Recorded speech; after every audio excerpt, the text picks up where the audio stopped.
Olá pessoal, boa noite a todos. Vamos dar início aqui à live com o Leandro Barcelos, do canal Leandro Solo Fértil. Uma satisfação estar aqui com vocês. Vamos esperar o pessoal entrando aqui na live. Sou o professor Rafael Otto, o orientador do GAP aí. Vamos fazer essa live aqui com o colega Leandro. Então, uma satisfação hoje ter o Leandro aqui com a gente, Tem feito muita coisa interessante, manejo de solo bem diferenciado lá na Bahia. E daqui a pouco ele vai contar pra gente o que ele tem para falar aí pra gente. Então, muito feliz aí de ter o Leandro com a gente hoje. Deixa eu convidar o Leandro aqui. Só um minutinho, pessoal, eu vou fazer o convite aqui. E daqui a pouco o Leandro entra com a gente aqui. Isso.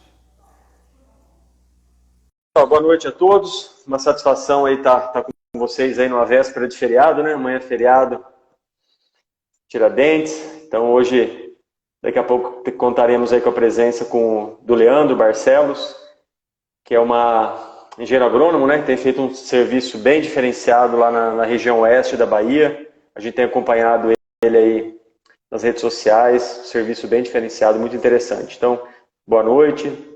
Vamos entrando aí, pessoal. Daqui a pouco o Leandro está com a gente aí. Tá bom? Se vocês quiserem comentando aqui local, de onde vocês são, fique à vontade aí. Ó, o Leandro está aqui. Ô, Leandro, eu te mandei o convite já. Dá uma olhadinha aí, vou convidar de novo aqui, tá? Deve estar chegando aí já. E o Gabriel, da equipe nossa aí, se tiver algum probleminha no áudio, você fala pra gente, no som, tá? Comenta aqui pra gente. Ô, Leandro, eu vou fazer o convite de novo aqui, tá bom? Espero que você receba aí, ó. Vou convidar de novo aqui. Só um minutinho. Leandro Solo Fértil, isso, convidar. Vou convidar Leandro aqui, de novo aqui, Leandro. Vamos ver se chega aí o convite. Acho que está entrando. Ô, Leandro. Opa! Como é que Boa tá noite. aí? Boa Tudo noite. certo ou não? Tranquilo? Tudo bem. Que bom que deu certo, hein, Leandro, a gente fazer essa live juntos aí, viu? Ah, que bom, né? Tá escutando tudo direitinho, professor, tudo certo aí?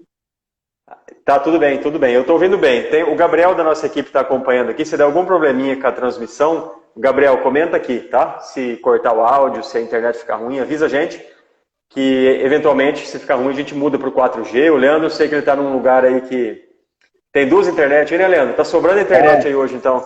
Hoje é umas duas, três, né, professor? Para não perder o time do negócio aí, né? Temos que fazer funcionar. Bom demais. Leandro, muito obrigado, viu, pela presença. É uma satisfação para a gente ter você aqui. Você é uma pessoa que tem feito um serviço aí muito legal aí na Bahia.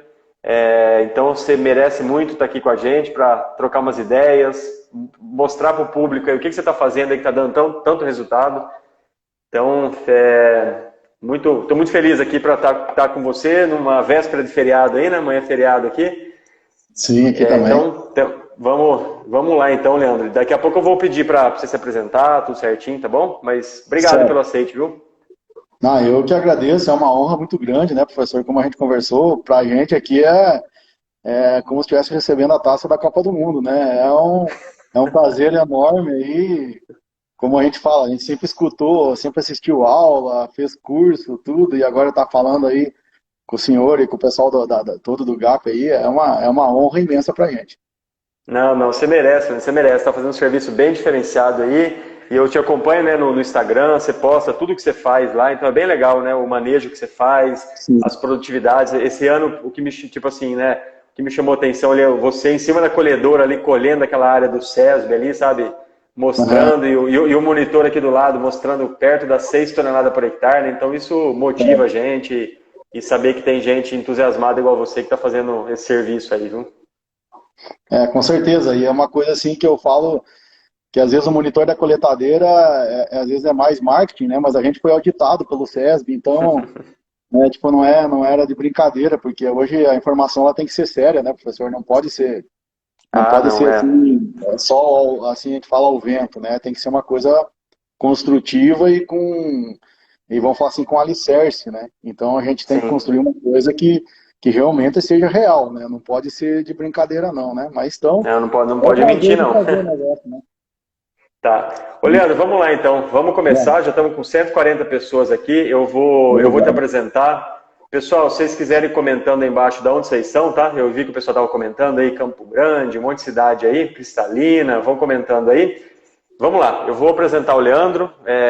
O Leandro a gente não se conhece pessoalmente, né, Leandro? Já fez alguns cursos com a gente, mas ontem eu falei bastante tempo com o Leandro. O Leandro ele é engenheiro agrônomo, formado lá pela Universidade Federal de Santa Maria.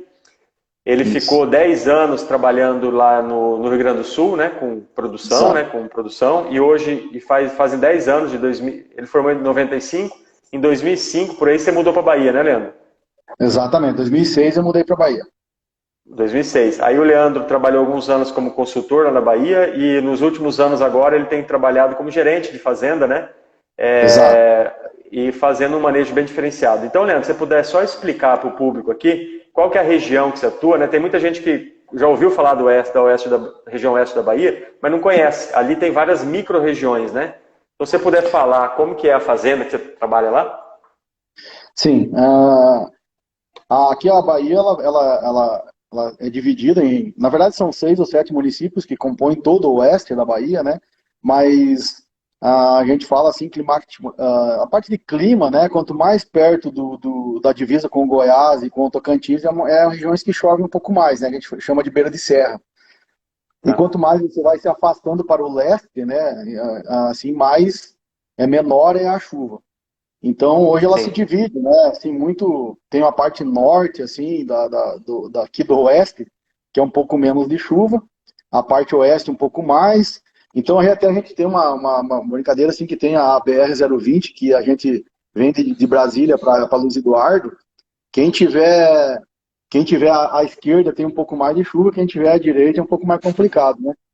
E nós aqui, pena entendi. que não pode apresentar, mas a fazenda aqui, até agora a gente acabou, a fazenda que eu estava, professor, eu acabei, eu mudei de fazenda, agora eu saí daquela fazenda e fui para uma outra fazenda agora. Vou começar agora Sim, semana que vem, um outro desafio. Aí, então é uma região bem, é a mais afastada da serra que tem, da Bahia, ou uma das mais afastadas. Então, já é um clima semelhante ao sul do Piauí, que pega essa região toda do Mato Piba, né? Então é sim. uma região assim que os desafios são, tipo, 15, 20 dias de sol para nós assim já está no planejamento, né? Entendi. Faz parte já. Faz parte do negócio. Mas tudo centralizado na região, na cidade de Eduardo Magalhães, né? Então tudo, a parte comercial, tudo aqui em Luiz Eduardo. E Tá. hoje são em torno de 2 milhões de hectares e 2 milhões e poucos de hectares entre soja, milho e algodão, né? Tá. É uma região fantástica, né, Leandro? Eu já estive aí umas, sei lá, 5, 6, 7, 8 vezes aí nessa região. É uma região fantástica, uma região alta, né? É uma Muito região alto. alta que tem muita. Você vai falar disso, né? O sol aí chove e abre sol, né? Uma região, vamos dizer assim, bem favorável, né? Para luminosidade, para radiação. Uma região, para quem não conhece, né? Um dia puder visitar, região espetacular, ali no oeste da Bahia. E uma característica lá, como a chuva começa um pouco mais tarde, né, Leandro? Começa a chover bem em novembro, por ali, né? E corta a Novembro. chuva. Novembro, né? Aqui o normal, vamos pegar a média da região, algumas regiões um pouquinho antes, um pouquinho depois, mas a média começa a chover final de outubro, início de novembro, e vai até final de março, início de abril. Por exemplo, agora que nós estamos pegando hoje aqui, amanhã, vai ter uns 2, 3 dias que ainda chove. Não é muito comum, né? Tá. Assim, esse ano está sendo uma exceção. Então, geralmente nós temos aí, vamos falar assim, 5 meses de chuva, 5 para 6 meses de água e 6 a 7 meses que não chove nada, né? Sim, Então, é nesse sentido. A nossa altitude, como o senhor falou, varia aí de 800 até 1.000 metros, né? Ela tem uma variação sim, nesse sentido aí. Então, a luminosidade, assim, aí é o grande legal que eu acho. A nossa fazenda que eu trabalhava lá, ela é a mais afastada. Então, a gente tem menos água, mas nós temos uma coisa que é muito boa, professor, que eu sempre falo, que eu gosto demais daquela região, que tem muito sol, né? sim, E a gente sabe que sem sol também, né? Um dia nublado é a mesma coisa que um dia de seca. Então, quando sim. você tem sol e você consegue armazenar água, a tua chance de produzir mais é muito grande, né? Exatamente, exatamente. Nós fizemos um trabalho com algodão uma vez, Leandro, aqui no GAP, junto com a Bayer, e tinha um experimento que era aí em Luiz Eduardo Magalhães, numa fazenda, e um outro que era no Certo. Mato Grosso. E foi assim, aí na Bahia produziu 450, 480 arrobas por hectare. No Mato Grosso, tudo bem que era um algodão safrinha, né, um pouquinho diferente, mas Sim. produziu tipo 350. Quando nós pegamos dados climáticos, foi alguma coisa assim, a radiação solar Sim. aí na Bahia era muito maior do que lá no Mato Grosso. Porque lá no Mato Grosso, Sim. acho que talvez chove mais Mas, nublado, é. mais nublado, E nós aqui, a né? gente tem, assim, eu gosto muito de falar, professor, que o agricultor, de forma geral, ele tem que aprender a medir as coisas, né? De tudo. Tem que medir. A gente mede a luminosidade nossa já fazem 5 anos. A gente tem lá uma Sim, estação meteorológica na fazenda e que a gente lá mede temperatura máxima, mínima, pressão, a velocidade do vento, pluviosidade e uma delas é a luminosidade. Porque às vezes a gente não sim, entende, mas uma cultivar mais tardia lá parecia que ia produzir tanto, chegou na hora produziu menos, mas pegou março que ficou nublado muito tempo. Então a gente sim, começou a fazer esses comparativos. E hoje, assim, a gente está aqui numa região que tem bastante sol. Na hora que sim. a Bahia ela já tem uma característica boa, mas na hora que o pessoal aprender a lidar com a palha e armazenar essa água, Armaz- não vai ter chance não. Vai ser uma região muito. Armazenar água, né, Leandro? É isso aí, né? Para aprender a trabalhar o solo para armazenar mais água, porque radiação tem, né? Radiação tem.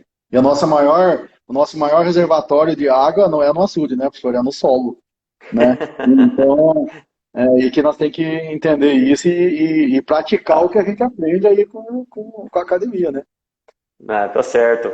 Ô, Leandro, bem, só terminando de apresentar aí, o Leandro ele contou para mim que ele já fez 3 especializações, tá? Ele fez uma primeira em lavras, há um bom tempo atrás, depois fez uma segunda, sempre na área de fertilidade, manejo, Sempre nutrição, né, fertilidade Leandro? e nutrição de planta. Sempre fertilidade e nutrição de planta. Então ele fez uma em Lavras, depois fez uma no Paraná, com o pessoal da É, Federal do Paraná, e por último ele fez a especialização aqui da Exal, que é da Solo Agro, né? Foi a isso, última que você fez. Então o isso Leandro é. tem uma característica que ele está sempre buscando se aperfeiçoar, nunca parar no tempo e sempre estudando e tentando colocar em prática, né, Leandro? Tudo que você aprende. Certo. Leandro, vamos lá. Tem mais de Então, 200 pessoas aqui, ó, muita gente. Vamos muito lá. Eu bom. coloquei Muito alguns obrigado. assuntos. Você tá famoso, Leandro. Tá famoso. Chamou muita gente Muito pra live aí, ó. obrigado. Eu estou apavorado aqui, professor, de tanta gente. Muita gente querendo ver o que você tem para falar aí, Leandro. É, Viu? Vamos lá. Eu coloquei alguns assuntos na live ali que a gente tinha discutido. sim. E eu vou meio que seguir aquela ordem. Mas basicamente, talvez para ficar mais fácil, Leandro, eu Uhum. queria que. Vamos dividir talvez em 3 tópicos. Dividir na parte química do solo, física do solo e biologia do solo. Certo. Tá? Então eu queria saber, vamos começar por química do solo, que talvez seja onde a gente está mais, sei lá, mais tempo estudando e trabalhando. Sim. O que você acha que tem sido diferencial assim? Na química do solo vai envolver, obviamente, correção do perfil do solo, tudo mais. Mas você Certo. concorda comigo que hoje um produtor de sucesso, para ter grandes produtividades, ele tem que tomar cuidado com essas 3 questões dos solos, química, física e biológica? Com certeza. Para mim, são os 3 pilares. Né? Tem que estar esses 3 funcionando para a gente chegar a produtividades, altas produtividades, que eu falo, pensando em soja, por exemplo, acima de 90 sacos. Se você quiser 50, 60 sacos, talvez uma ou duas dessas você satisfazendo, você consegue. Mas, assim, para a gente chegar nesses patamares que a gente quer e que é possível com a genética hoje, a gente tem que agregar os 3. Mas a gente não chega vamos pensar num pilar de biológico sem você ter feito o físico e o químico antes. Né? Sim, Eu penso da seguinte maneira, professor, assim, a gente tem que fazer passo a passo, arrumar um de cada vez, e a hora que você conseguir arrumar os 3, a produtividade vem. Não, assim, ó, não tem jeito, ela vem por si só. Aí, claro que com todos aqueles fatores, os 52%, plantabilidade, um monte de genética, um monte de coisa junto. Mas o segredo está no solo, professor, na minha opinião. O segredo está no solo. tá. Eu concordo também. Assina embaixo aí, Leandro. Viu, mas qual que é mais fácil de corrigir, Leandro? Desses 3 aí. Qual que é o mais fácil de corrigir? Qual que é o mais difícil? Para mim, o mais fácil é o físico. Né? Aqui no caso, eu tô pensando aqui na Bahia, né? Assim, eu conheço o Rio Grande do Sul também, que é um pouco mais argiloso, que daí complica um pouco a vida, o solo mais argiloso, né? Ele é mais complicado de a gente lidar por causa da argila. Nós aqui, hoje, Sim, a fazenda lá, ela tem em torno de 22, 23% de argila, uns 4 a 5% de silt, o resto é areia, né? sim. E, professor, aprendi assim, ó, então eu lidei muitos anos no Rio Grande do Sul, e hoje se me perguntar assim, Leandro, escolhe um lugar, qual é o solo que você quer? Assim, tu vai ganhar 1.000 hectares de presente. Meu amigo, eu quero solo com 25% de argila, né? Não quero mais que isso, não. Porque ele te permite a mecanização, que nem é aqui, e a parte de...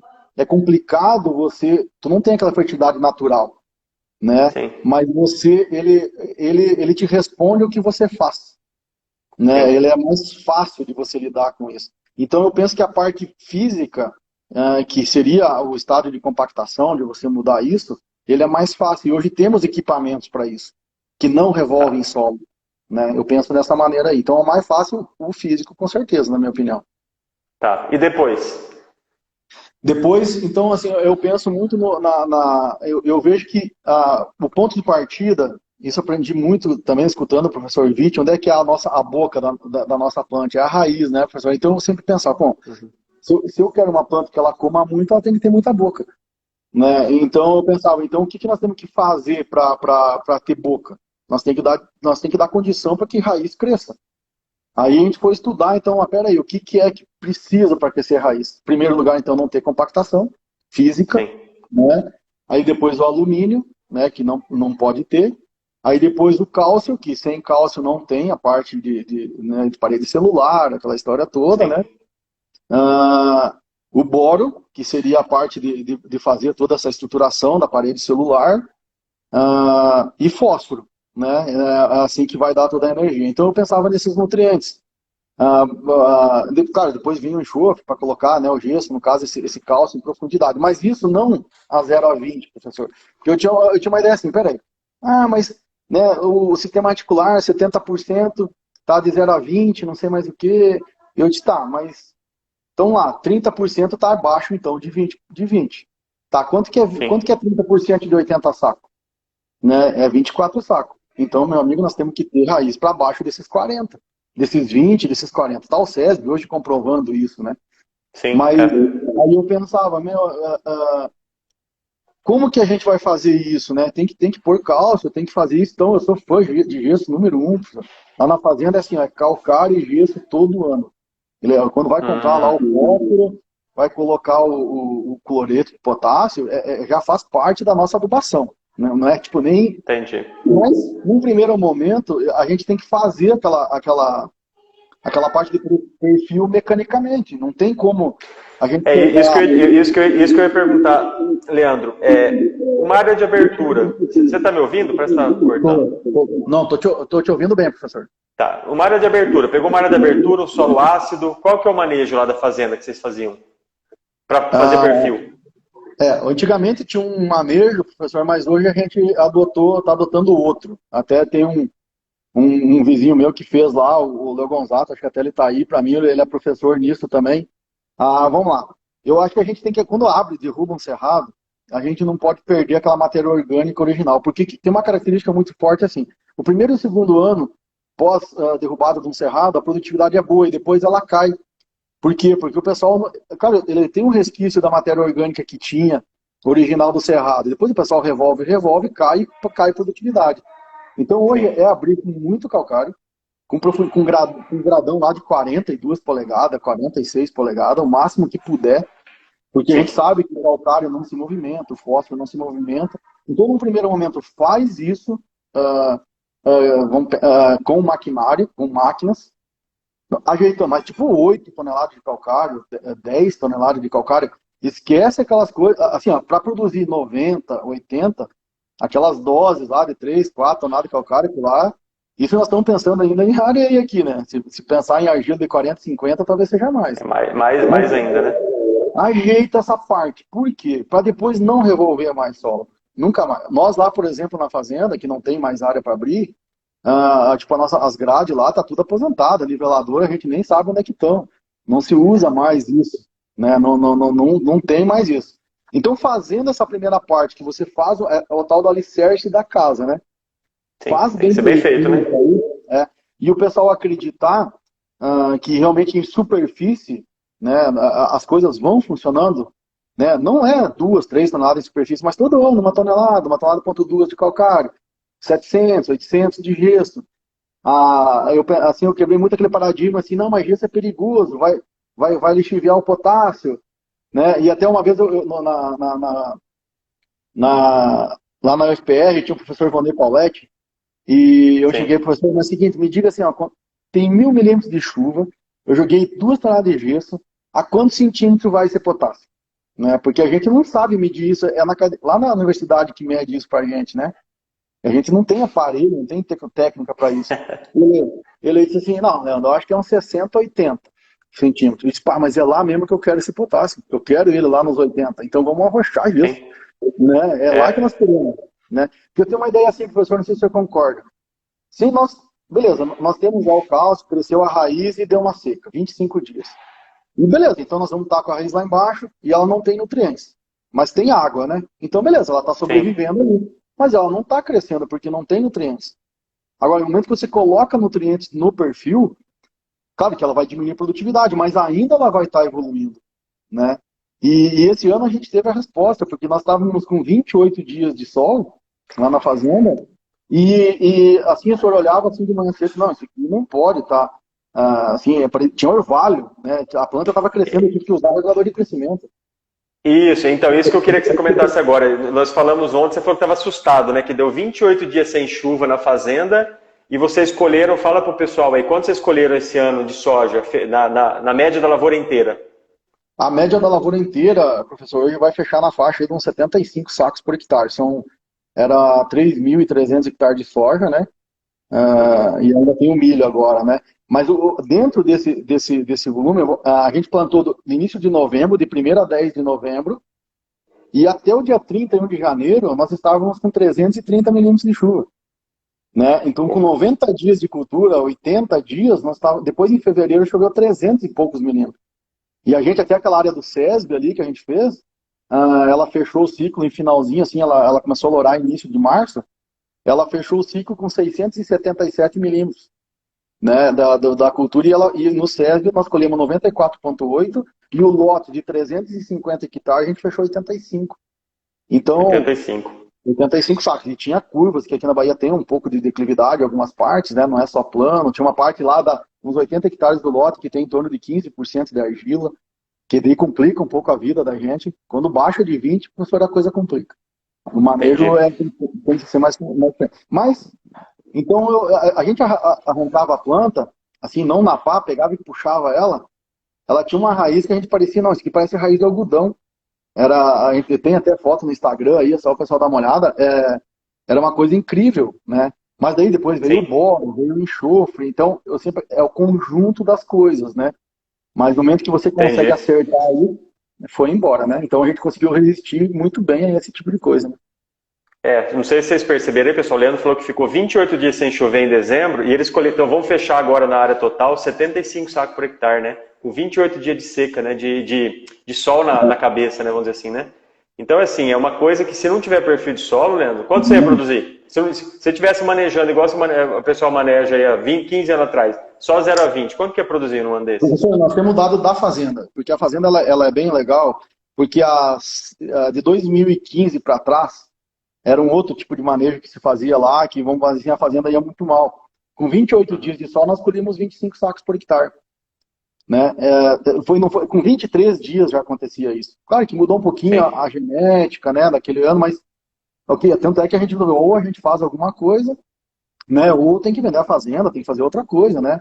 Porque era uma região sim. toda, a região da linha do ouro, que é onde estava a fazenda lá, tá a fazenda, ela era, tipo, era o patinho feio da Bahia, né? Todo mundo falava em linha do ouro e dizia, sabe fazer aquela cara assim, não, foi, o cara lá tá mal, você não paga a conta. Hoje não, né? Hoje, lá o Ricardo, lá, que é o dono da fazenda, ele não troca a área dele por uma na beira da serra, não. Né? Por quê? Porque nós Entendi, temos sol, nós temos sol. Né? Então, que hoje a beira da serra, por exemplo, fica mais nublada, às vezes, no final, e perde produtividade por isso. Então, mas entendi. essa história do perfil, é só fazer a conta. Armazena lá 20% de água, vezes de 0 a 20, armazena de 0 a 60 para ver quantos litros de água dá isso no hectare, Sim. né? Então, o milho, professor, nós temos um milho lá, que é mais complicado ainda, né? Um milho lá de 180, 190 sacos, assim, que não baixa não, sabe? Isso que eu queria comentar. Além da soja tá fechando 75, a região aí da oeste da Bahia, pessoal, é uma região que não dá para plantar milho safrinha. Então Não. lá é soja, verão, milho, verão, quem planta milho, e algodão. E algodão. Lá não tem chance, não tem janela para fazer o milho safrinha, para quem não conhece a região lá. E comenta um pouco do milho, Leandro. Como que foi o milho aí, mesmo com esses 28 dias aí? Como que vocês vão fechar o milho? O milho, assim, a nossa área normal lá, né? São 1.000 hectares de milho. A gente vai, o Ricardo agora vai começar a colher, acho que daqui uns 20 dias. As estimativas que a gente faz, né, de produtividade, o milho é um pouco mais fácil de a gente fazer, né? Que a gente pega lá, coleta a espiga, pesa a espiga toda e a gente fez lá, não vai baixar de 180 sacos, não 190, né? Então, uma característica, assim, que foi bem marcante para mim e para nós lá da região, que nós plantamos o nosso milho dia 20 de novembro, ali 22, e ele ficou sem chuva até dia 20 de dezembro, né? E a gente teve que fazer um manejo de nitrogênio, uma parte dele, mas o nosso milho não enxarotou, não enxarotou. Assim, de outras fazendas, assim, a gente passava pelas fazendas para chegar na nossa, que a nossa é bem no último, a gente pegava milho encharutado já, né? A gente tinha um sistema radicular, assim, muito bom, sabe? Mas aí foi todo um processo, assim, que a gente pensou, tá, descompactação, o milho, professor, isso assim, ó, a gente vê lá, se a soja é complicado ter compactação, o milho é 10 vezes pior, né? Mais sensível, né? Muito mais sensível. E daí toda a parte, assim, então, de estímulo ao enraizamento, seja com produtos, extrato de algas, que a gente usa um produto muito bom lá, a Zospirillum, toda a parte de tratamento de inseticida. O milho nosso já vem tratado com produto, a gente retratava ele, fazia uma dose superior, porque eu pensava assim, os primeiros 25, 30 dias não pode nem pensar em chegar perto de uma praga, não pode, né? Tem que estar, aqueles 30 dias, ele tem que pensar em produzir raiz. Todo o esforço, a energia dele é produzir raiz. Então a gente dava todas essas condições assim. E o nosso milho não enxarotou. Então a gente já via que já tinha né, depois começou a chover bem. Uma caixa, né? Então a gente conseguiu resistir a isso, né? Aí todo o manejo nutricional, né? Porque o senhor da eficiência do uso do nitrogênio, que eu adoro estudar nitrogênio, como, né, sei que o senhor é especialista nisso, aprendi muito ali com as suas aulas e com a gente conversava. A gente usar molibdênio, níquel, enxofre, regular o potássio com nitrogênio para não passar daquelas relações. Funciona, tá. Né, parcelar nitrogenado, essas coisas assim, né? Tá, legal. Então, só para finalizar essa parte de perfil, então você capricha no calcário, é 8, 10 toneladas, usa gesso na abertura, né? Faz fosfatagem, e aí depois, então você começa com o sistema bem corrigido, tá? Corrigido. Depois você só comenta as doses de gesso mais ou menos na abertura, e depois para manter o sistema, então, Leandro, aplicações anuais de calcário e gesso, é isso? Anuais de calcário e gesso. Na média, nós fizemos agricultura de precisão, né, em toda a fazenda, todo ano. Né, já fazem 6 anos é feita agricultura de precisão. Todo ano? Todo ano. Olha só, nós, assim, interessante. Isso é assim, ó, é ponto-chave, não tem discussão. É todo ano, mais ou menos para análise, para você ter uma ideia, a gente faz a análise de grid de 3. Beleza, implantamos só o gesso, que é a taxa fixa, que a gente varia de 750 a 850, mas calcário, fósforo, potássio, tudo em taxa variável. Aí depois de dezembro, depois que está implantada a lavoura, a gente vai lá, a cada 50 hectares, a gente faz a análise de solo de 0 a 50, de 10 em 10 centímetros, de cada 50 hectares, para ver como é que está se comportando tudo isso aí, dentro desse perfil de 50. Isso com a soja no campo lá? Tudo com a soja já no campo. Né? Já está instalada a lavoura. Em dezembro já está tudo instalado, a lavoura, o milho, a soja, tudo. Você faz uma outra análise. Você faz uma outra análise. Só a vez de ser grid de 3 hectares e a grid de 50, né? Tipo, a gente tem lotes de 150 hectares, a gente, cada 50, a gente vai lá e retira umas 10 subamostras e faz uma amostra.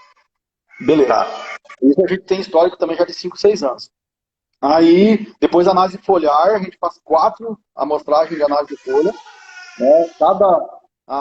tipo lá no V8, a gente faz uma aplicação lá de micronutriente, por exemplo, fungicida, espera 7 dias, dependendo de como é que está o clima, faz uma amostragem. Depois vai lá, para a gente entender aquilo que a gente está aplicando, a planta está absorvendo, né? Até nós temos um trabalho bem legal com o professor Evandro Fagan, lá na fazenda. Sim. A gente está compilando os resultados agora e provavelmente a gente vai apresentar.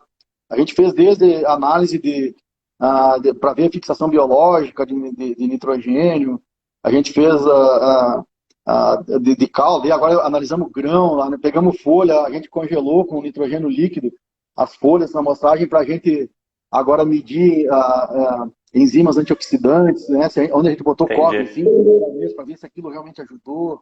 Então, sempre medindo as coisas. Trincheira todo ano de 2 metros. A gente tinha um dia de campo lá, que a gente faz quase todo ano. Então, a gente faz uma trincheira de 2 metros, faz a análise para ver como é que foi, como é que está o enxofre. Então, mais ou menos tudo aí. Ou seja, né, Leandro, é um manejo completamente diferenciado. Eu acredito, professor, que nós temos que... Não adianta nós jogar lá as coisas e depois não ver o que aconteceu. Né? E a gente poder correlacionar. Porque vamos pensar, o pessoal chegava assim, vamos botar 2 litros por hectare do manganês tal, que não sei mais o quê. Mas será que é 2 litros?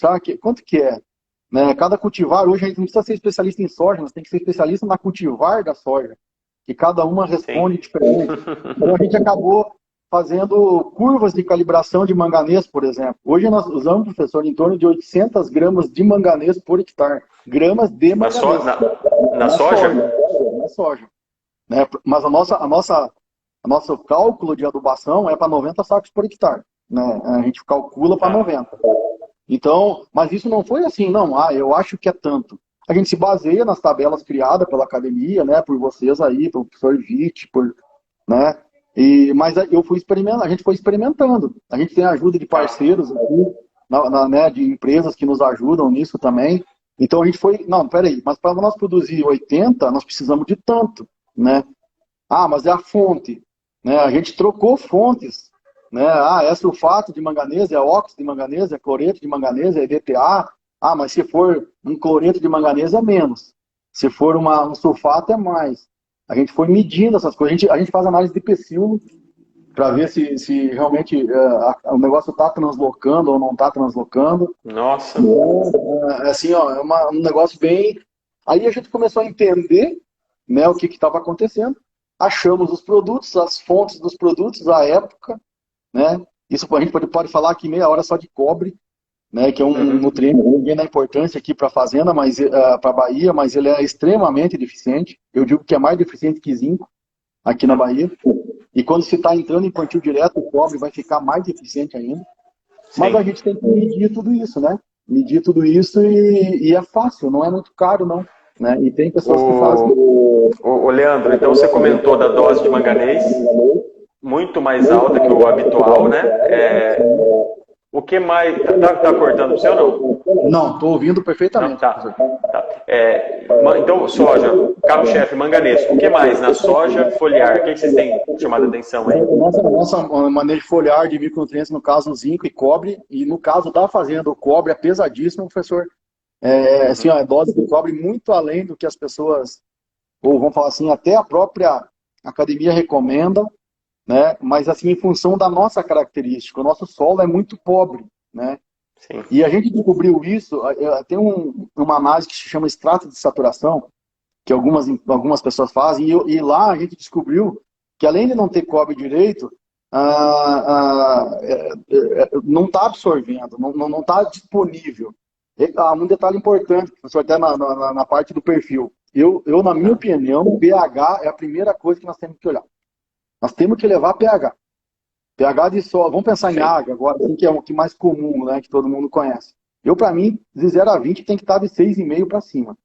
Tem que estar de 6,5 para cima. Aí por quê? Beleza. Só aí a gente já ganha uma eficiência na adubação de fósforo já de 50%.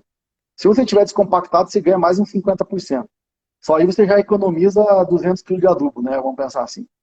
Tá, beleza, só que daí os nossos vídeos, quem me conhece, eu perguntava assim, mas peraí, se o professor Witt estudou anos junto com uma Malavolta, com não sei mais quem, e diz que quando o pH está acima de 6,5 indisponibiliza micro, por que nós temos que, nós vamos ter que os caras ficaram a vida inteira estudando isso e nós vamos discordar, né? Eu pensava assim, peraí, tipo, o pessoal fez até hoje, né? Então tá lá, tem provas quimicamente. Então, no momento que nós elevar a pH, né? Por esses motivos, e um que eu considero muito importante, professor, e isso eu aprendi com o professor Serri, né, aí, da Exalc, e com a professora da Cachup, lá da UFPR. Quando você tem pH de 6,5, o teu Rhizobium funciona a 1000%. A fixação biológica, ela aumenta, isso tem dados de pesquisa que aumenta demais, né? Então, por isso, um dos motivos de pH. Mas micro, não adianta de botar micro catiônico no solo? Essa é a pergunta que eu faço. Não, para mim, não. Pega esse dinheiro e bota foliar. Tá? Agora, bora. Entendi. Assim, ó, hoje, na minha opinião, o segredo da nossa produtividade lá. Vamos pensar assim, o básico, né? Tá assim, todo esse negócio, mas alguns. Eu sempre digo assim, não tem um produto milagroso, não tem um nutriente milagroso. Mas esse perfil com cálcio, com fósforo ali, e boro e enxofre, né? Boro é essencial. As nossas produtividades começaram a estourar depois que a gente investiu em boro na fazenda. Né? Doenças radiculares diminuíram, nematóides diminuíram. Ô, Leandro, só um pouquinho. Parece que está dando eco a minha voz, eu peço desculpa aí do pessoal. Eu também estou escutando sério. Comenta um pouco do boro para a gente. Qual que é o seu manejo de boro? Dose, que fonte que você usa e qual que é o nível de boro no solo que você almeja? Tá. Beleza. Hoje o nosso boro aqui, por ser um solo muito arenoso, ele é muito pobre, né? Varia aí naturalmente e quando está tudo certo, 0,2, 0,3 ppm é muito, né? E como é que aumenta a boro num solo arenoso sem matéria orgânica, né? É muito complicado, não tem como, né? Então, a gente vinha, quando a gente, há uns 4 anos atrás, até fizemos um curso com o professor Kakimaki lá em Goiânia, com o pessoal da Agro Advance, lá e tal, excepcional aquele curso, abriu a cabeça da gente para um monte de coisa.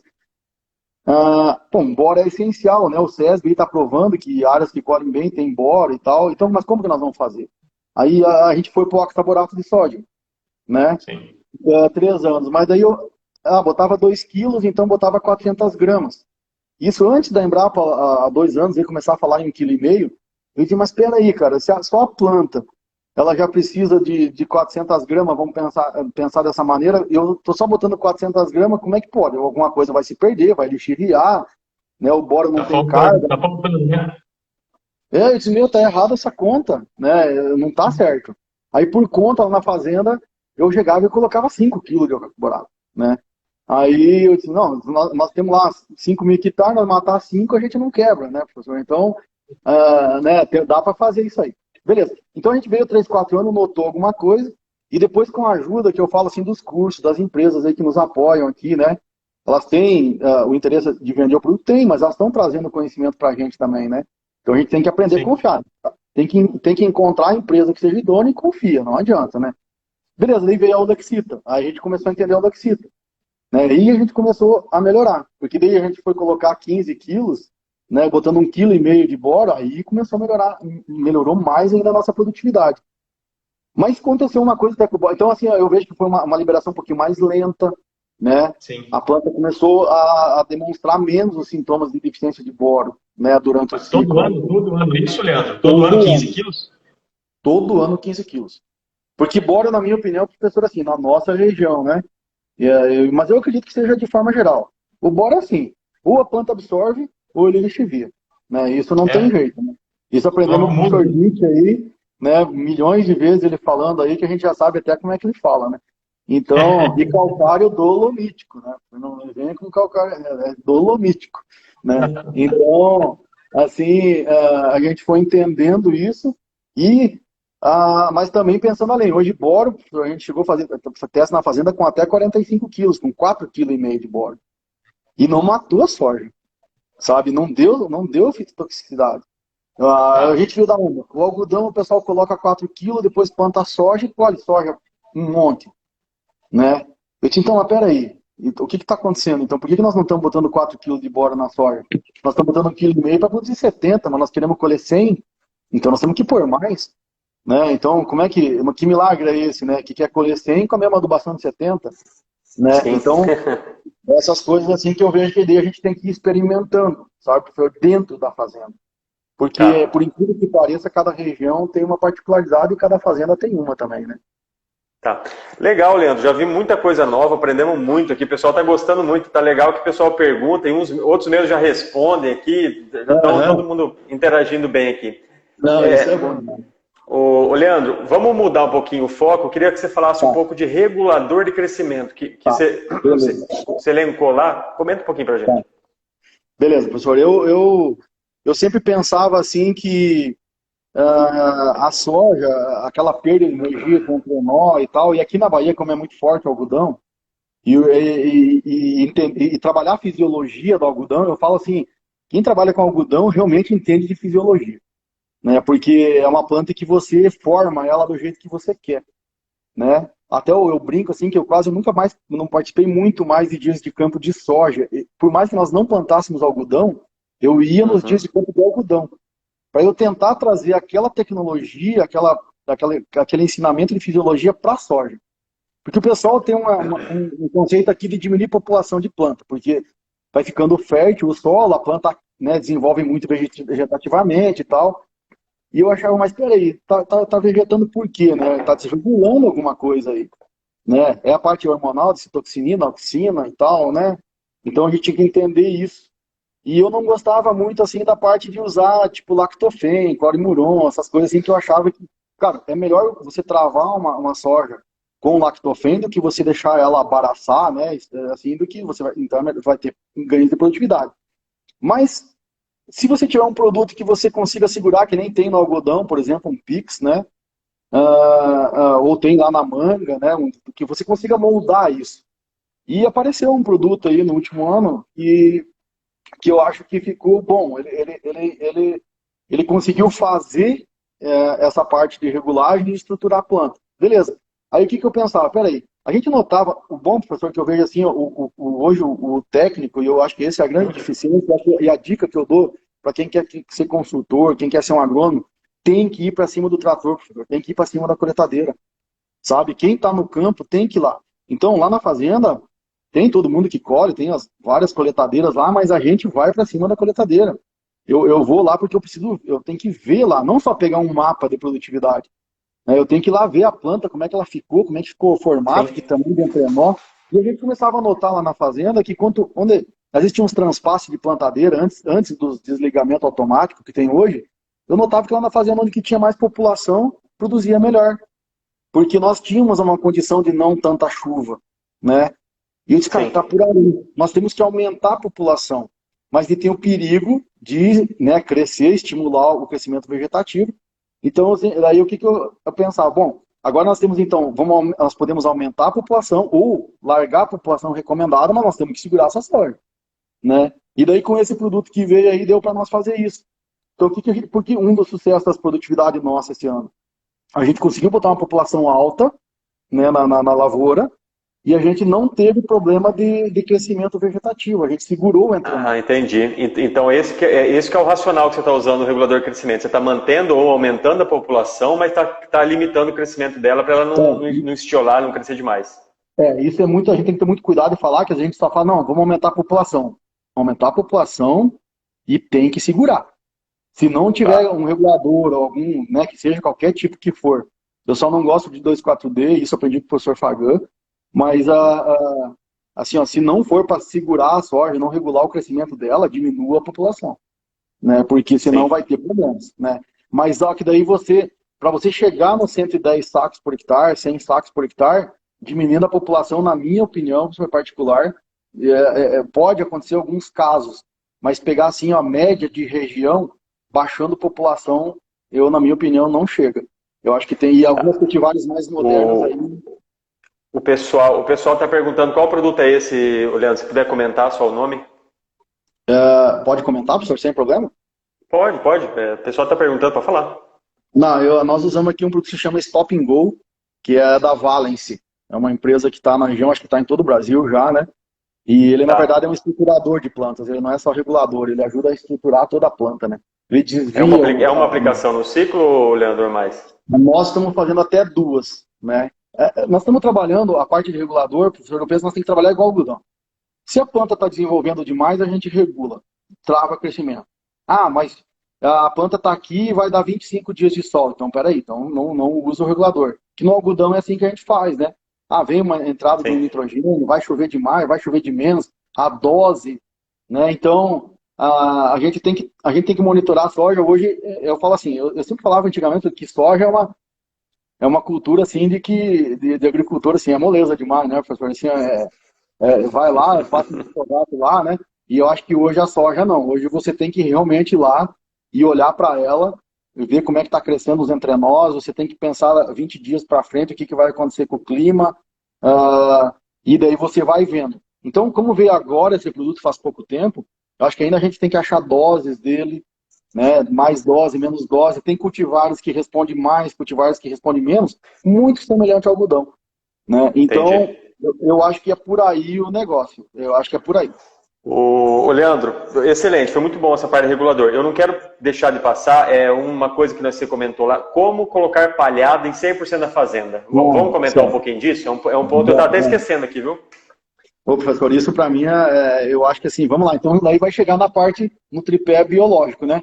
Então fizemos o físico, química, agora vamos para o biológico. Eu tenho um conceito assim, o que adianta nós botar lá o tricoderma, o bacillus, o Paxillomyces, a pocônia, mais outros aí que está chegando, pseudomonas, tu vai lá e revolve o solo vai a 90 graus de temperatura, e quem é que vive nisso? Né? Nem nós não vivemos lá, imagina uma bactéria. Né? Então nós temos que dar condições, né, para esses micro-organismos de forma geral, e isso também tem uma contribuição que eu entendi muito com o professor Andreotti e com o professor CR também. Eu entendi a parte toda de umina, aquela organização toda da matéria orgânica, a relação carbono-nitrogênio, que a gente tem que pensar nisso. Então, como é que faz isso? Você tem que, primeiro, acreditar que dá, né? Que as pessoas dizem, mas como que eu vou fazer 100% da área, né? 5.000 hectares, como é que eu vou fazer isso? Poxa, nós fizemos, sendo a nossa lavoura, professor, que agora não é a fazenda mais que eu trabalho, mas ficou lá, 100% com braquiária com milheto e braquiária com trigo morisco. Como é que a gente procede? As primeiras lavouras, os primeiros lotes que a gente planta, vamos pensar que a gente planta início de novembro, a gente sabe que a gente colhe início de março. Então, a gente sabe que tem umas chuvinhas ainda no final. Então, aqueles lotes a gente planta com a plantadeira. Porque a gente sabe que vai ter ainda 2, 3 chuvas. Porque é mais econômico plantar, né? A gente gasta metade da semente, vamos pensar, né? Entendi. Tá. Mas aqueles lotes que a gente já vai plantando mais por último, vamos pensar metade da fazenda que vai do meio para o final, que a gente já sabe que vai colher lá final de março, que a gente sabe que daí não vai ter mais chuva em abril. Né? Se a gente vai plantar, no máximo vai nascer ali e talvez não desenvolva bem. E esse a gente faz sobre semeadura. Né? Assim, qual é a época que o pessoal me pergunta muito no Instagram? A época é assim, a melhor. Testamos várias formas, várias épocas. Na última de fungicida, na época, no dia da dessecação, que a gente usa aquelas caixinhas de distribuir que a gente adapta no pulverizador.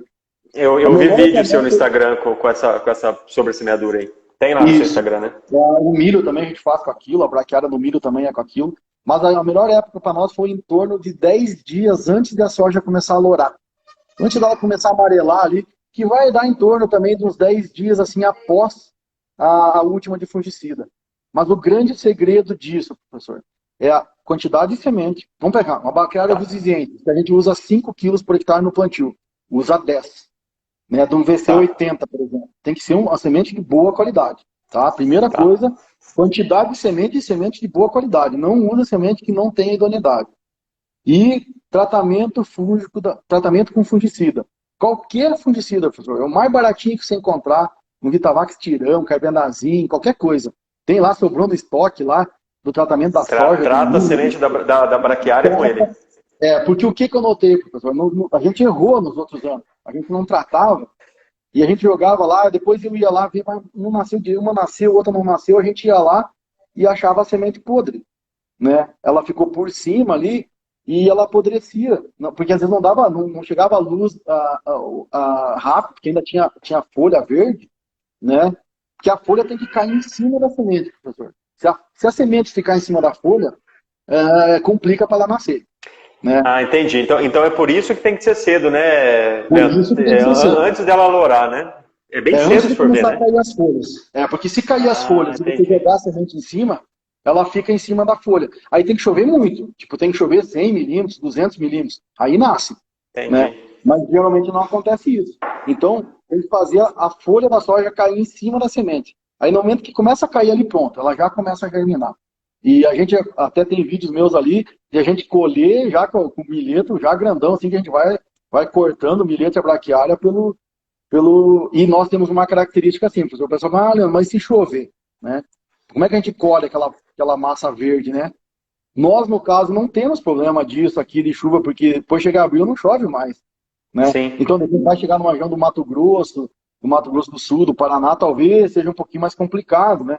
Mas hoje, dentro das colheitadeiras, professor, e talvez seja isso, hoje existem côncavos, que é dentro lá do rotor da colheitadeira, que são próprios para colher a lavoura de soja com massa verde junto, né? Sim. A gente já colheu isso. Mesmo que esteja meio verde, você consegue colher e separar normalmente. Porque hoje, quando você compra a coletadeira, ela vem em várias configurações de côncavos, né? Então você só tem que achar ele e colhe tranquilamente, né? Não tem problema nenhum. Então vocês usam bastante braquiária e depois deixa ela o ano inteiro até o outro plantio. Beleza, e isso é muito importante, professor, até isso é interessante. E daí eu aprendi com o professor Favarin, essa, né? Tudo a gente aprendeu com os professores aí. Né? Então, assim, ó, o que eu penso, assim, quando está se instalando um plantio direto, a gente tem que cuidar demais a parte do nitrogênio. Porque a gente sofreu, se você deixar uma planta de cobertura com relação a carbono e nitrogênio muito alta, e daí chegou lá no plantio, vamos pensar, tá? Chegou lá, tu foi plantar e deu um veranico de 25 dias, por exemplo, vamos pensar no início da lavoura da soja, e tem uma palhada lá com uma relação carbono-nitrogênio alta. O que vai acontecer? Quando está seco e a soja está nascendo, ela não tem nodulação ainda, né? Ou se tem, vai secar, o nódulo não vai fazer fixação e a soja vai ir no solo buscar nitrogênio. O que vai acontecer? Não vai ter nitrogênio, porque tem aquele tanto de palhada lá e as bactérias e os fungos vão ter preferência. O que vai acontecer? Sim. Vai dar perda de produtividade. E o agricultor já abandona tudo, porque do lado tinha o plantio convencional e eles, não, deu mais no convencional e tal, e não está pensando a longo prazo. Tá? Então, o que a gente faz? Plantamos a braquiária, que nem agora esse ano que vai chover, já choveu, vai chegar finalzinho de maio. Eu tenho uma ideia assim, ó, que a gente tem que tentar imitar o boi. Para mim, a melhor opção é a integração lavoura-pecuária. Que o boi vai lá, ele pasta, e no momento que ele pasta, isso também são dados do professor Favarin, quando ele passa e você corta a braquiária numa certa altura, 20, 30 centímetros, você estimula enraizamento. Isso é hormonal, né? Ela estimula enraizamento para poder brotar. Então, o que a gente quer da braquiária? A gente quer a raiz da braquiária, nós não queremos as folhas da braquiária. A gente quer as folhas, mas 20%, nós queremos 80% da raiz dela. Então, o que a gente faz? A gente não tem boi na fazenda. Então, bom, assim, vai começar com o plantio direto, compra um rolo faca. Já é a primeira coisa que tem que fazer, compra um rolo faca. Então, o que acontece? Eu dou o exemplo da alface novinha que a gente come, ela é terra, tem uma relação carbono e nitrogênio baixa. A gente digere fácil. Agora, come uma alface velha, dura, a gente tem problema. A bactéria é a mesma coisa. Então, chegou num porte, eu falo sempre assim para cima do joelho um pouco, assim, para ser uma coisa meio geralzona, vai lá, isso vai dar agora 20 de maio aqui para nós, 30 de maio. Passa o rolo faca. Beleza.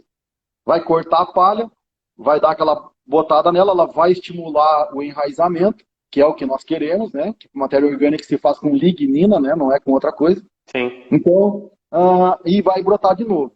Beleza. Agora, nós não podemos ter problema lá no dia do plantio. Então, iníciozinho de agosto, até 15 de agosto, a gente já tem que dessecar essa palha. Então, você tem que dessecar essa palha. Bem cedo. Bem cedo. Porque eu penso assim, professor, eu não sei se eu estou correto, é um pensamento meu. Eu quero que o dia que eu planto a soja e a soja fechou, mas eu não quero ter nenhuma grama de palha em cima do meu solo. Eu quero que aquilo lá já tenha decomposto tudo. Por quê? Porque ela já reciclou os nutrientes que ela tirou lá do solo, principalmente o potássio. E está devolvendo já, né? Já está devolvendo e não tem competição por nitrogênio. Então aquela palha que a gente cortou com a rolofaca, né? Quando a gente for plantar, ela já nos ajuda, aí aprendendo com o professor Paulo Auerbach. aí a gente já tem aquela palhazinha meio pulverulenta, ela não nos incomoda no dia do plantio. E aquela que rebrotou, que a gente matou em agosto, ainda ela está mais rígida um pouco, mas ela já está bem já querendo apodrecer.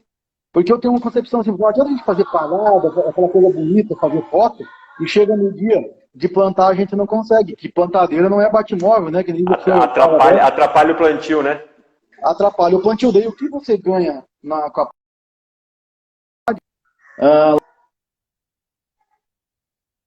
lá com o professor Disseu Gassen, né? Que a gente aprendeu com o finado professor. Poxa, nós temos que ter uma plantinha depois da outra, nós temos que ter planta vigorosa, tem que nascer tudo junto. Se a gente tiver uma palhada sem manejo, qual é a plantadeira que vai fazer milagre lá? Não vai ter. Sim. Né? A gente tem que preparar esse solo aí, né, professor?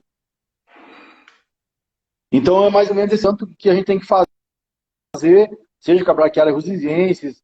Aí eu sempre, quando eu posso recomendar, quem vai iniciar esse sistema, inicia com a braquiária rusiziensis. Que ela é mais fácil, ela morre mais fácil, ela não dá entorceramento. Depois que aprendeu a lidar com ela, vai para Piatã, vai para MG5, vai para Mombaça, vai para Iaguás, vai essas brisantas, que ela realmente tem um sistema articular melhor. Mas primeiro aprende, né? Primeiro a gente dirige lá sei lá, o Fuquinha lá, depois a gente vai para Ferrari, né? Então, assim, eu acho que mais ou menos nessa linha. Então, nós temos que preparar o nosso lote, a nossa palhada, que nem nós fazíamos com a niveladora, a gente não fazia lá bonitinho com a niveladora, para chegar e plantar. Nós temos que fazer com a palhada. Nós não podemos chegar lá e largar uma plantadeira e dizer agora tu te vira.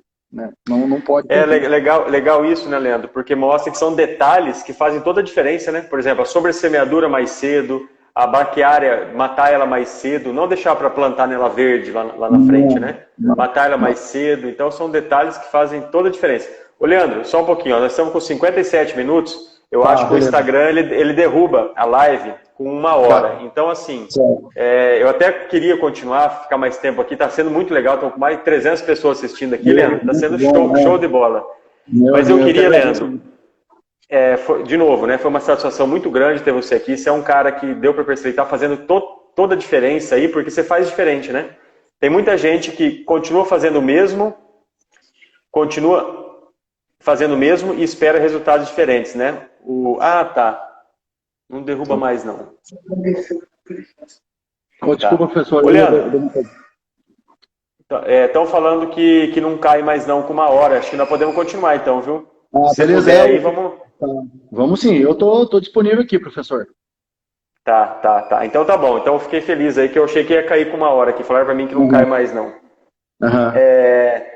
Então vamos lá, então beleza. Então vamos continuar. A parte de como colocar palhada em 100% da fazenda, você acha que exploramos bem, podemos mudar ou tem algum detalhe ainda, outra cultura, alguma outra coisa? Você não põe nada de crotalária, nada de...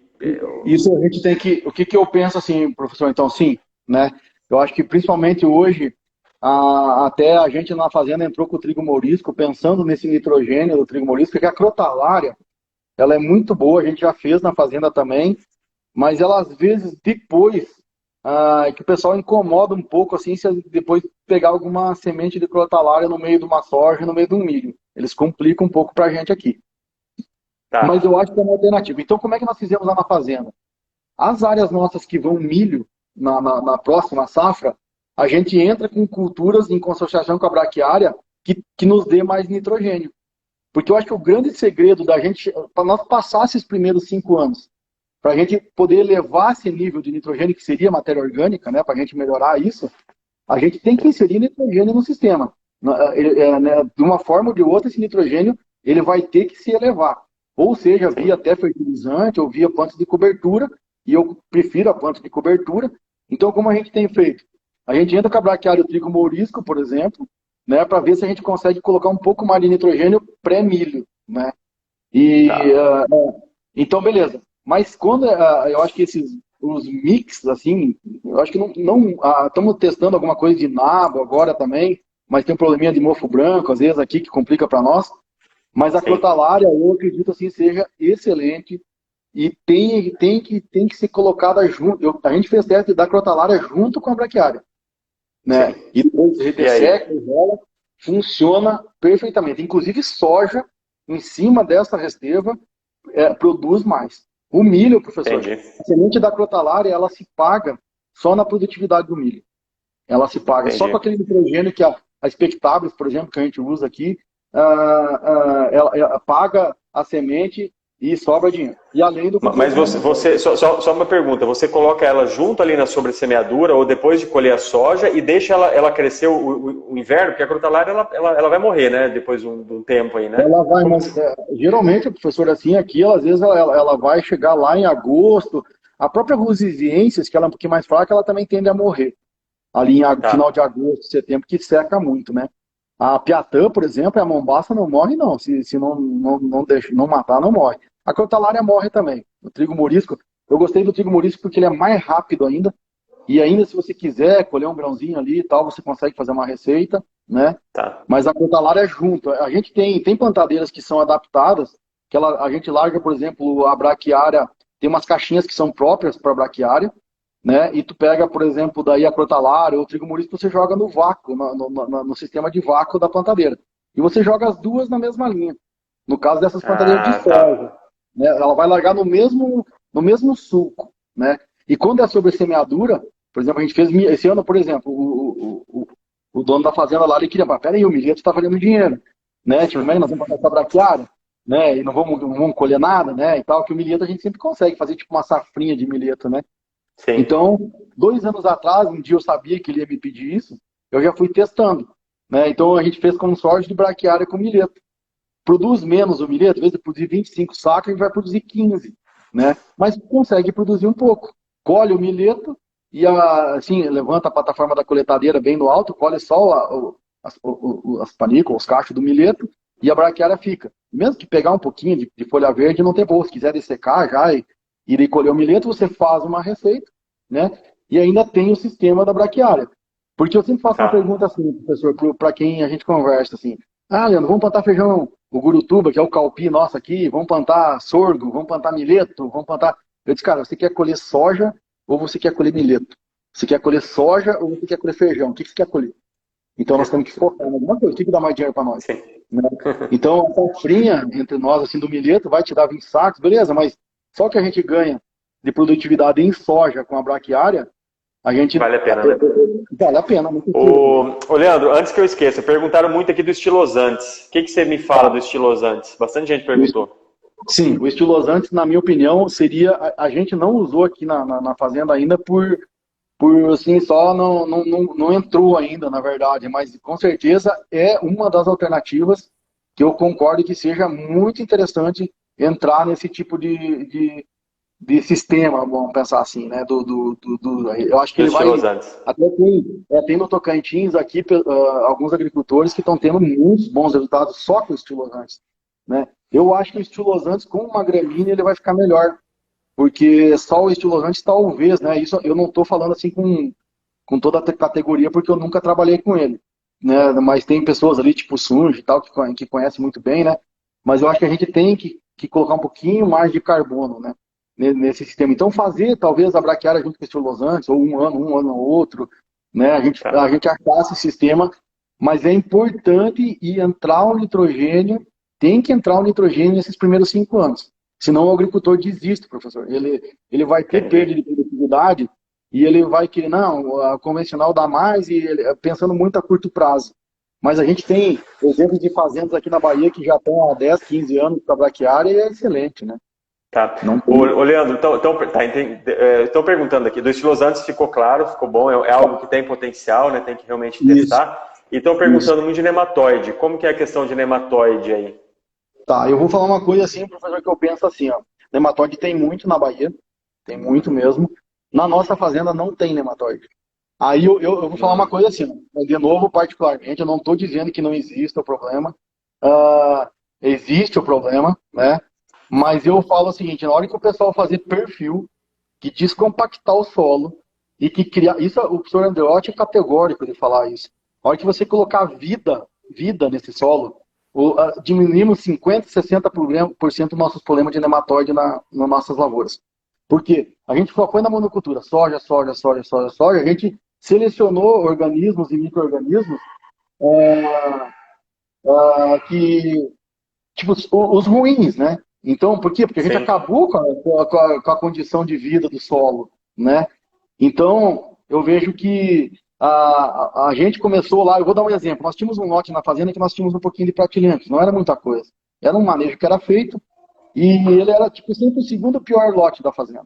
E a gente começou a trabalhar essa parte de compactação, estado de compactação, e fomos colocando micronismo, fomos colocando palha, né? E a gente intensificou um pouco isso, porque ele era um lote ruim, né? Esse ano ele vai ser o terceiro melhor lote da fazenda, né? Nossa. Então, assim, ó, por quê? Mas veio há 5, 6 anos com o tricoderma, com o Pastelomices, com a rotação, com a braquiária, com a descompactação, né? Então, eu vejo muito esse tipo de coisa, professor, sabe? E a gente acessar toda essa parte de, além da palhada, esse equilíbrio dos nutrientes, tudo junto, né? Eu sempre falo assim, eu não sei se você conhece o professor Fernando Varpechoves, ele dá consultoria lá no Mato Grosso, ele é um cara assim, essa parte de macro e micro, né, que o pessoal tem aquela história das águas de batata, não sei mais o que, né, que o professor está na hora de parar com isso, sabe? Assim, ó, tem empresas que talvez não sejam idôneas, mas tem muita coisa boa hoje, né? Então hoje nós estamos até assim pensando já, essa parte nós temos que dar mais importância para os micronutrientes. Talvez macro está sendo excesso, professor, fósforo. Hoje eu tenho certeza que nós temos problemas de excesso de fósforo, né, que está prejudicando aqui na Bahia, e a gente vai provar isso agora nos próximos 2 anos. Então aprendi muito lá com o professor Fernando Varpechoves, que já desde 20 anos atrás, essa parte de interrelacionar nutrientes.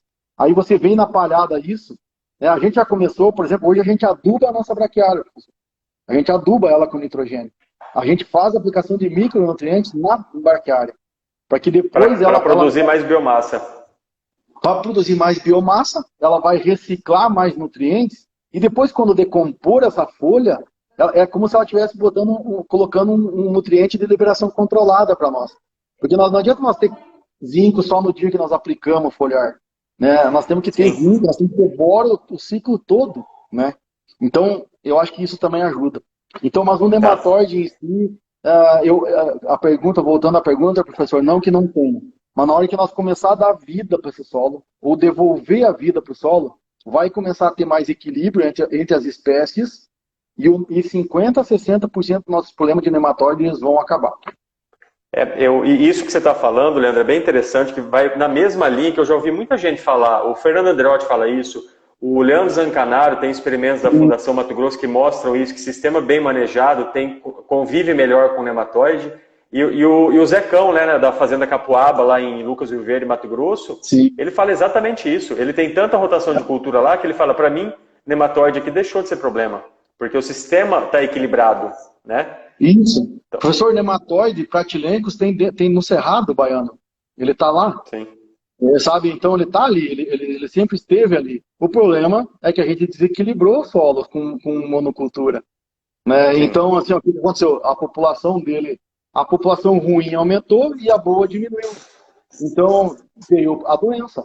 Então, no momento que a gente começar a equilibrar isso aí, não que a gente não vai ter que fazer coisas paliativas, mas só de descompactado e você ter um sistema radicular melhor desenvolvido, né? Ainda sobra umas raizinhas lá para o nematóide. Vamos pensando dessa maneira, né? Eu vejo que daí você consegue muito boas produtividades, e é isso que eu falo. Eu tenho uma certa convicção de falar isso, porque esse lote que nós tínhamos, que é o que tinha, a gente fez um trabalho no lote, ao redor do lote, para não disseminar esses pratilencos, e por incrível que pareça, esse ano ele foi o nosso terceiro melhor lote, porque a gente concentrou tanto que agora nós estamos fazendo a parte do microbiológico. Como a gente tem palhado em toda a lavoura, professor, hoje os micro-organismos para nós, Pastelomices, bacilos, tricoderma, em toda a lavoura. Tendo nematóide ou não tendo lavoura, na lavoura é aplicado em toda a lavoura.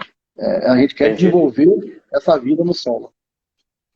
Excelente, Leandro. Eu acho que comentamos a parte química, comentamos a parte biológica, agora da parte física também. Eu queria só, Leandro, para a gente não esquecer, que você falasse, acho que daqui a pouco nós já vamos acabar, Leandro, quero te liberar aí também, porque não, eu tô tranquilo. Tem que jantar aí. Para mim, falar de fisiologia, professor, nós atravessamos a madrugada aqui, eu sou o cara mais feliz do mundo. Viu? Comenta um pouquinho pra gente, Leandro, do milho. A gente estava falando lá que você está produzindo muito bem milho com baixas doses de N. Explica pra gente um pouquinho isso, molibdênio, fala um pouquinho do milho. O que você acha que é o ponto-chave aí para milho? Beleza, até aí eu vou citar um nome de um professor que eu gosto demais, que me ajudou muito também, professor, junto com a parte de nitrogênio, que a gente já escutou muito o senhor falando, e o professor José Laves Júnior, e daí no milho, falando um pouquinho do milho, agora do professor Derli, que eu falei lá da Universidade de Viçosa, que é aquela parte de agricultura de estômago aberto, né, que é o próximo Sim. estudo que a gente quer fazer, e vamos montar aqui. Mas o que eu pensava na parte de nitrogênio? Poxa vida, lá no Tacmac ele já mostrou uns dados de relacionando enxofre com nitrogênio, né, na formação dos aminoácidos. Então, às vezes tem aminoácidos que para a gente formar uma proteína a gente tem que ter enxofre. Então, se não Sim. tiver enxofre, não vai ter isso. Tá, vamos lá, pensando na assimilação do nitrogênio ou na redistribuição do nitrogênio, pensando lá na redutase do nitrato, na urease, nós precisamos de molibdênio, nós precisamos de níquel, né? Então, desde lá na fixação biológica, falando de soja, mas vamos lá no milho mesmo. Eu pensava assim, será que nós estamos colocando um certo tipo de ponto de nitrogenado que está lixiviando? Vamos pensar uma ureia branca normal. Ou ela está volatilizando ou lixiviando, porque as condições na hora da lavoura, professor, elas são complicadas. A gente pegar lá uma casa de vegetação, ou pensar lá no quadro branco, lá, fazer cálculo e coisa, tudo beleza. Mas pega uma lavoura de 2, 3, 4 mil hectares lá e você fazer uma aplicação de ureia branca lá num dia perfeito. Né? Não acontece isso. Não acontece. Espera aí, antes da chuva, né? Tem que acertar Não, vai chover. Não, vamos lá, vai chover amanhã 30 milímetros. A gente vai lá e aplica ureia em 2 mil hectares. Eu tenho que ter 20 trator na fazenda. Né? Como é que eu vou fazer isso? Não acontece isso. Então, beleza, hoje tem as protegidas, NPPT, tem hoje os protetores até para o nitrato. Mas eu pensava assim, mas se nós melhorássemos a eficiência, né? Tipo, vamos lá, chegou um X de nitrogênio lá na forma de nitrato, lá na folha, como que ele vai transformar em proteína? O que precisa para isso, né? Para ele se transformar em proteína? Que a gente mata 2 coelhos com uma paulada. A gente transforma em proteína e a gente tira os atrativos para praga de doença. Porque normalmente se tu tiver muito nitrogênio lá, você vai atrair cigarrinha, você vai atrair fungo. Sim. Então, se sobrar nitrogênio solúvel na folha, né? Pronto, você é atrativo para pragas e doenças. Então a gente tem que já matar. Então o que a gente intensificou? A gente intensificou a aplicação de molibdênio. Como eu falei para o senhor, hoje a gente usa mais molibdênio no milho do que na soja. Intensificou a aplicação de níquel, né? E regulamos 2 coisas muito importantes, professor, que eu penso. É o enxofre. Nós temos que ter um enxofre para nós poder fazer todas essas proteínas, que não falte a cisteína lá, a metionina, né? Para a gente ter isso aí. E o potássio. Eu acho que hoje o pessoal, e o boro entra nessa também, né? Porque toda a parte de absorção precisa do boro relacionado ao nitrogênio e ao potássio. Mas se você colocar demais de potássio, você vai influenciar a absorção da amônia. Então, você tem que relacionar. Qual é que é? Tem pesquisa para isso? É 1 para 1? No caso, lá na fazenda, a gente usa 1 para 0,9. Né? Então, eu acho que casou perfeitamente. Só que daí, como a gente foi para esse tipo de tentar absorver melhor e colocar produto. Existe produto hoje que você coloca lá, esse produto que a gente usa lá na fazenda, ele tem 60% de nitrato, mais ou menos, acho que é 70% e um pouco de amônia. Né? E então nós não perdemos, ele é envolto, o grânulo, por uma camada de ácidos fúlvicos e úmicos. Então ele não se perde, nem por lixiviação, nem pode jogar, tá sol. Vou usar o nitrogênio daqui a 1 mês. Daqui a 1 mês, no dia que chover, ele vai liberar. Não se perde. Entendi. Né? Então, o que aconteceu? Mas a gente tinha um foco mesmo, né, disso. Como é que a gente vai pegar e a gente fazer 5 hectares é uma coisa, mas fazer 1000 é outra, né? Então, a gente foi fazendo, foi testando, botava a ureia branca no lado, né, assim, em condições perfeitas, e a gente foi vendo que dava certo.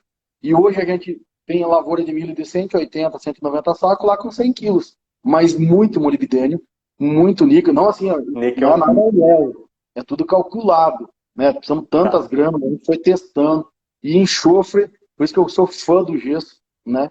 E ainda a gente tem uma maneira assim que a gente usa gesso 3 anos, e 1 ano a gente usa enxofre elementar.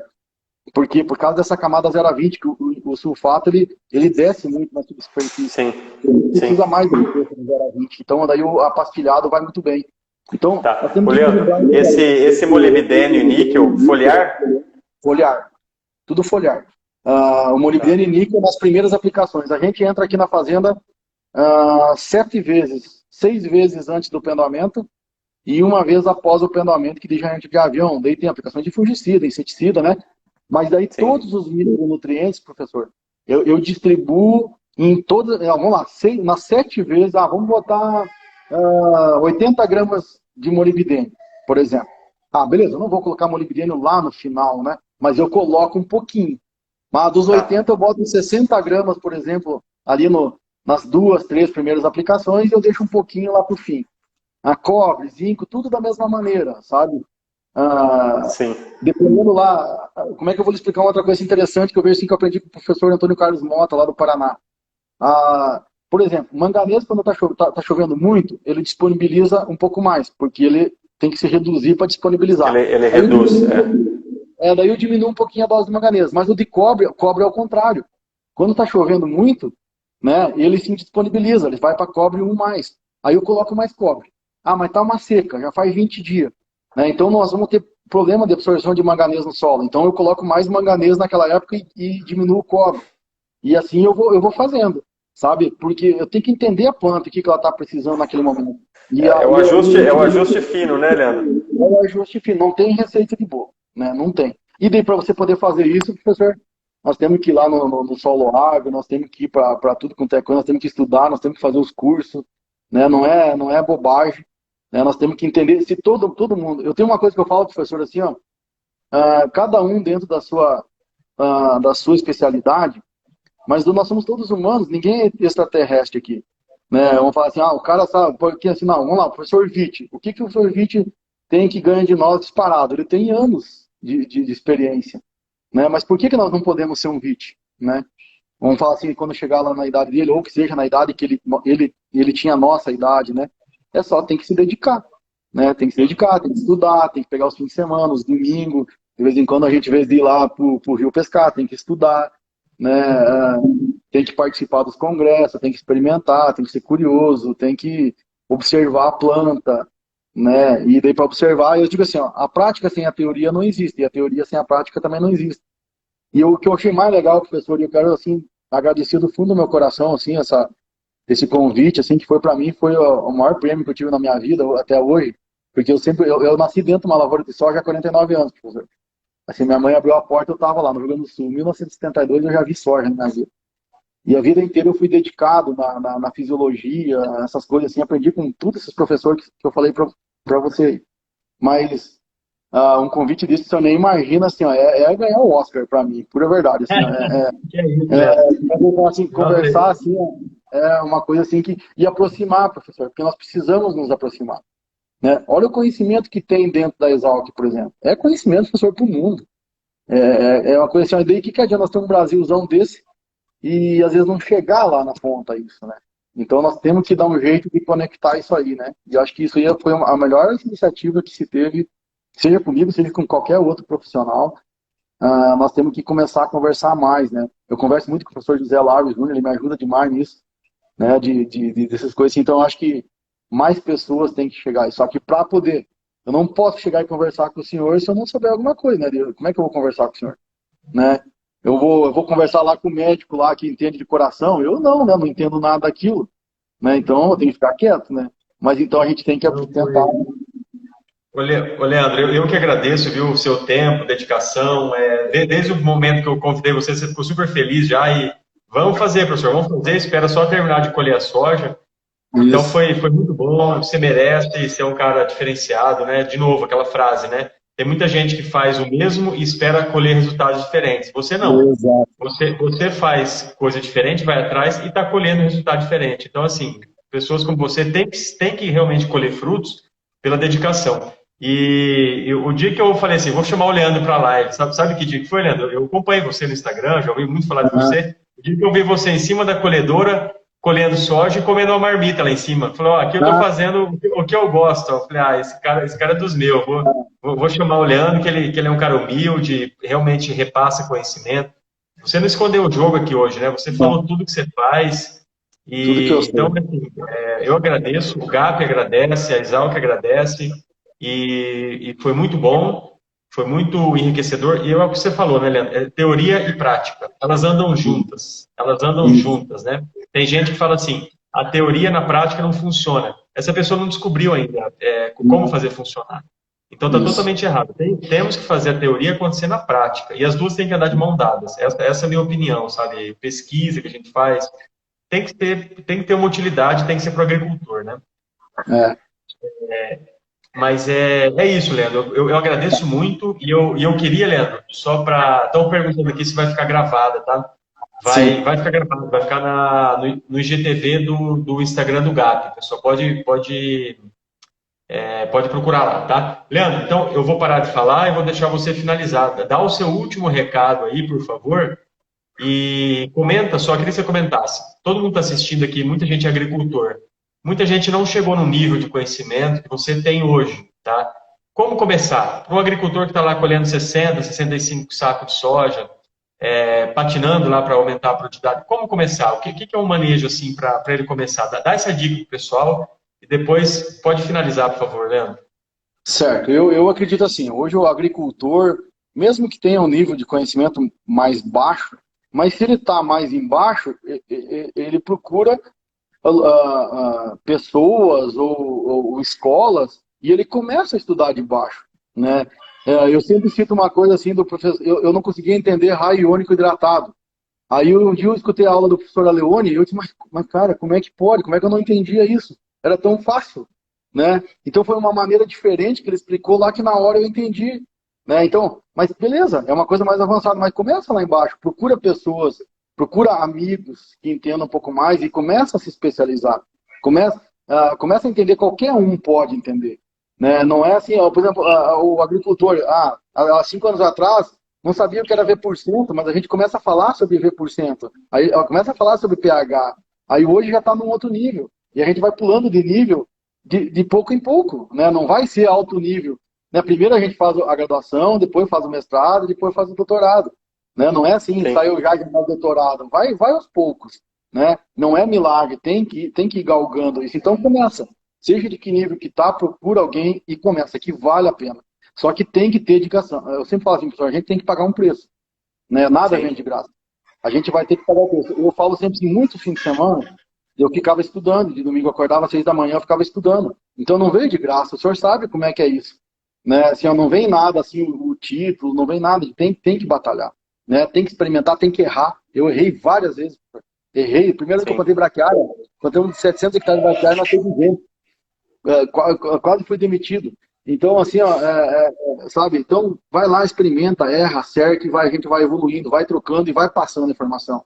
Eu penso assim, pessoal, agora assim, tu passa tudo que tu sabe, eu passo tudo que eu sei. Eu quero que mais gente aprenda, que colha mais, o nosso país vai ser melhor, né? Eu tenho um ditado que eu aprendi com o professor Cortella, que morrer é ser esquecido, professor. Né? Então, a gente morre o dia que a última pessoa morre que lembrava da gente, morre. Daí você morreu, né? Então vamos lá, um professor Witt vai ser esquecido quando? Um professor Malavolta vai morrer quando? Não vai morrer nunca, né? Um Dirceu Gassen, né? Nunca vai ser esquecido, né? Todo mundo aí, os seus trabalhos, o professor José Laves Júnior, outros, Fernando Peixotti, Derli, Leone, Andreotti, quantos aí, né? Professor Kakimaki e outros aí, Favarin, que eu sou fã. Só falta ter braquiária no sobrenome, ele fala também, né? Então, eu penso assim, professor, acho que esse é o legal da vida. Né? Assim, a gente pode ganhar dinheiro assim, fazendo o nosso trabalho, mas por que não a gente fazer tudo assim, se doar, ajudar e não precisa esconder o jogo. Né? Se eu tivesse escondendo o jogo, eu não estava aqui com o senhor.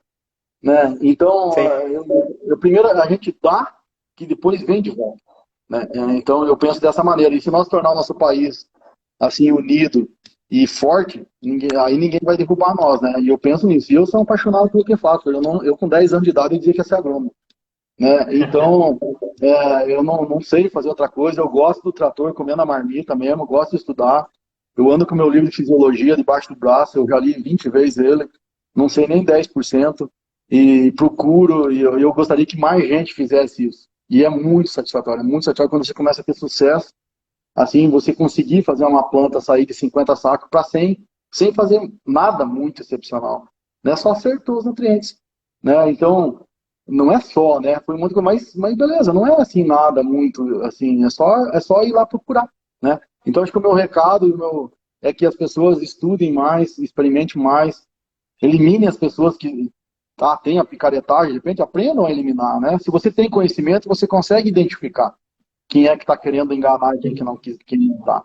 Então, sem conhecimento, professor, não tem jeito, né? Você vai ficar sempre naquele analfabeto fisiológico lá, né? Vamos dizer assim, não sabe direito o que é. Então, tem que ter um pouquinho de conhecimento, e tem. Hoje o Brasil tem uma Exalc aí, que é exemplo, né? Então, tem profissionais excelentes, é só procurar, né? Tipo, às vezes o cara acha caro pagar uns R$500 no curso, né? Pelo amor de Deus, R$1.000 no curso, santo Deus, né? O cara tem 5.000 hectares santo Deus, né, professor? Não tem lógica isso, né? Eu acho que é por aí que tem que ter vontade. Então, meu eterno agradecimento, professor, quem quiser seguir no Instagram aí, né, uma coisa assim que a gente vai chegar, se Deus quiser, a mais gente, esse é o objetivo, é chegar em mais pessoas para a gente discutir. Aprendi demais no Instagram, conheci muita gente, o senhor também é uma prova disso, foi através do Instagram. Então, o Instagram, às vezes, mas fica no celular, não sei o quê, mas olha o que ele trouxe pra gente, né? Então, a gente tem que selecionar. Tudo que errou na dose é veneno, né, professor? Então, é isso aí, né? Leandro, obrigado, viu? Agradeço a todos. Nós batemos aí 315 pessoas assistindo, agora estamos com 230 pessoas. Está ficando com fome, Leandro? O pessoal quer jantar. Sim, tá bom. Tá na hora da gente jantar agora, Leandro. Tá bom. Muito obrigado, agradece seu amigo aí, você usou a casa dele aí para fazer a live, se a internet era melhor, obrigado ele aí. Pessoal, muito obrigado, Leandro. Um dia a gente se encontra aí na Bahia ou aqui em Piracicaba, um dia a gente vai se encontrar pessoalmente aí para trocar mais ideia. Eu tenho que ir defender o TCC daqui uns dias aí, a gente se encontra por aí. Pessoal, obrigado, viu? Boa noite a todos, fica com Deus aí, Leandro, e sucesso no novo desafio aí, na nova fazenda que você vai trabalhar agora, vai ser sucesso, tenho certeza.